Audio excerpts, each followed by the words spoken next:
Now, firefighters still getting a handle on the rock fire in Fallbrook. This one exploded yesterday just before our newscast, 10 News at 5.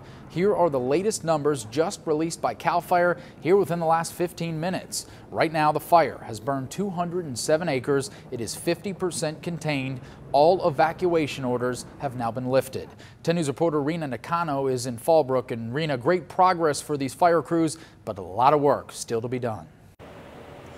Good evening. Fallbrook High School is no longer an evacuation center because CAL FIRE just lifted all of their evacuation orders. But for most of the day, residents remained on edge.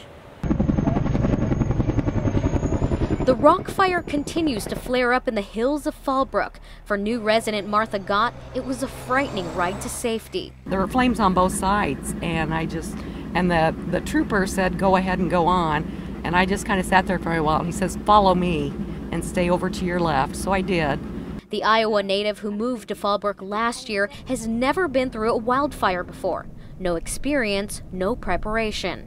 I got my dogs, and that's about it. Frisco, Monty, and Maybe now take up most of the space in her little sedan. Everything else left in her home up the hill. CAL FIRE reminds residents who live in fire-prone areas to always be alert and ready. So we always want folks to have that evacuation plan in place prior to the knock on the door.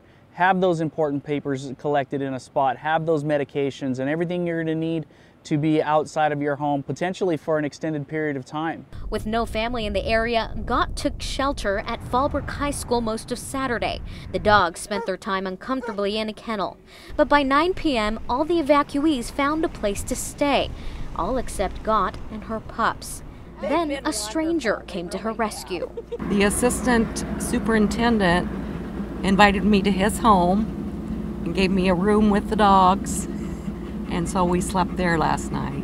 It's an act of kindness Gott says she'll never forget. That was wonderful. I mean, it was way above and beyond Call of Duty.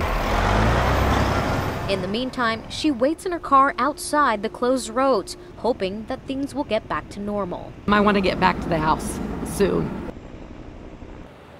And Gott wants to send a special shout out to Assistant Superintendent Jose Iniguez for helping her out yesterday. As for road closures, most of them will be still closed to the public except for residents. Reporting in Fallbrook, I'm Rena Nakano, 10 News. Yeah, well-deserved shout out. Thank you.